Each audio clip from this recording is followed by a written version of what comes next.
คณะกรรมการหมู่บ้านหมู่ที่1ตำบลแม่กะต้มอำเภอเมืองจังหวัดเชียงรายได้จัดกิจกรรมฝึกอบรมตามโครงการอบรมหมอหมู่บ้านในพระราชประสงค์ภายใต้กิจกรรมอบรมโครงการปฐมพยาบาลเบื้องต้นและการช่วยชีวิตขั้นพื้นฐาน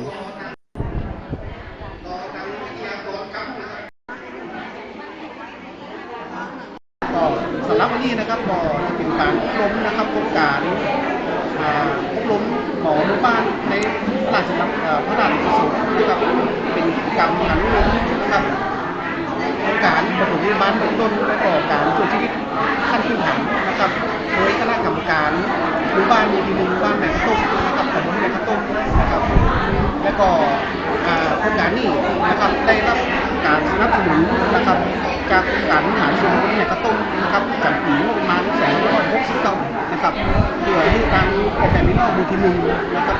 แล้วก็ผู้เข้าร่วมกันทุกท่านได้มีความรู้ความเข้าใจนะครับในการที่ว่าจะได้ปฐมพยาบาลเบื้องต้น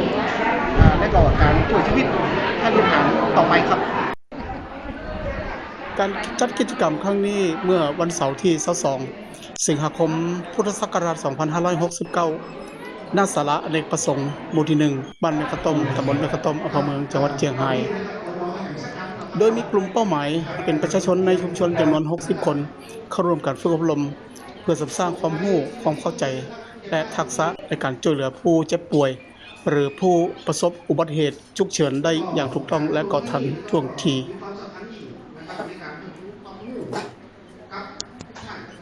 โครงการดังกล่าวได้รับการสนับสนุนงบประมาณจากองค์การบริหารส่วนตำบลแม่กะต้ม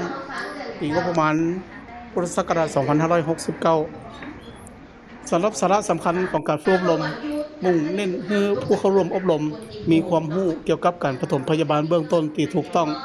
เพราะการช่วยเหลืออย่างรวดเร็วและก็เหมาะสมสามารถลดความรุนแรงจากการบาดเจ็บและก็เพิ่มโอกาสในการรอดชีวิตได้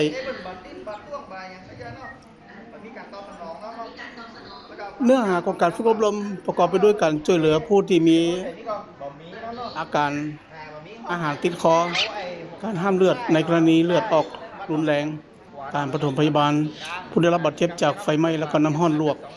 การช่วยเหลือผู้มีอาการชักเกร็งและการดูแลผู้ที่มีอาการเป็นลมหรือว่าหน้ามืดนอกจากนี้ผู้เข้าร่วมอบรมยังได้รับความรู้เกี่ยวกับกฎเหล็กของการปฐมพยาบาลคือการช่วยเหลือต้องประเมินความปลอดภัยของสถานที่เกิดเหตุก่อนเข้าช่วยเหลือเสมอและบ่ควรเคลื่อนย้ายผู้บาดเจ็บรุนแรงเช่นผู้ที่ตกจากที่สูงหรือผู้ประสบอุบัติเหตุทางรถยนต์หากบ่มีความรู้และวิธีการที่ถูกต้องเพราะอาจให้ผู้บาดเจ็บได้รับอันตรายเพิ่มเติมในกรณีที่เจ็บป่วยฉุกเฉินสามารถโทรแจ้งสายด่วน1669ฟรีตลอด24ชั่วโมงอีกหนึ่งหัวใจสำคัญของการฝึกก็คือการช่วยเหลือชีวิตขั้นพื้นฐานหรือ CPR ซึ่งทุกวินาทีมีความหมายหากพบผู้หมดสติบ่หายใจและเริ่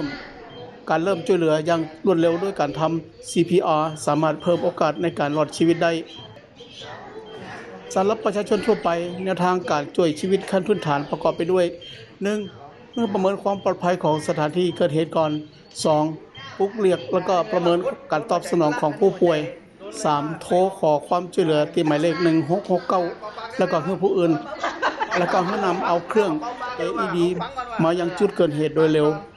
4. เริ่มทำการกดหน้าอกอย่างต่อเนื่องแล้วก็ 5. ห้ามใจเครื่องมือ AED ทันทีเมื่อเครื่องมาถึงพร้อมปฏิบัติตามคำแนะนำของเครื่องสิ่งสำคัญที่ต้องจดจำก็คือการกดหน้าอกอย่างต่อเนื่องและก็ลดการหยุดกดหน้าอกให้น้อยที่สุดโดยสลับกับการใช้เครื่อง AED ตามขั้นตอนจนกว่าทีมแพทย์ฉุกเฉินหรือทีมกู้ชีพ1669จะเดินทางมาถึงหรือจนกว่าผู้ป่วยจะเริ่มมีอาการตอบสนองหรือขยับตัวสำหรับประชาชนทั่วไปที่บ่เคยผ่านการฝึกช่วยหายใจแบบเป่าปากก็สามารถช่วยเหลือเบื้องต้นด้วยการกดหน้าอกเพียงอย่างเดียวตามที่ได้รับการฝึกอบรมและรีบโทรแจ้งสายด่วน1669เพื่อขอความช่วยเหลือโดยเร็วที่สุด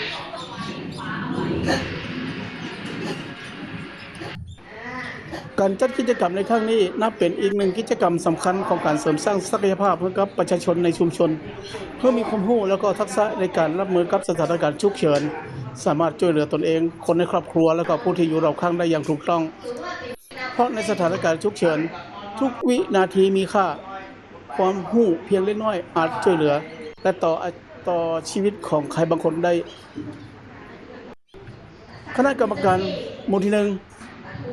บ้านแม่ข้าวต้มตำบลแม่ข้าวต้มอำเภอเมืองเชียงรายจังหวัดเชียงรายต้องขอกราบขอบคุณทุกภาคส่วนที่ร่วมสนับสนุน และก็พ่อแม่พี่น้องประชาชนทุกท่านที่เข้าร่วมกิจกรรมในครั้งนี้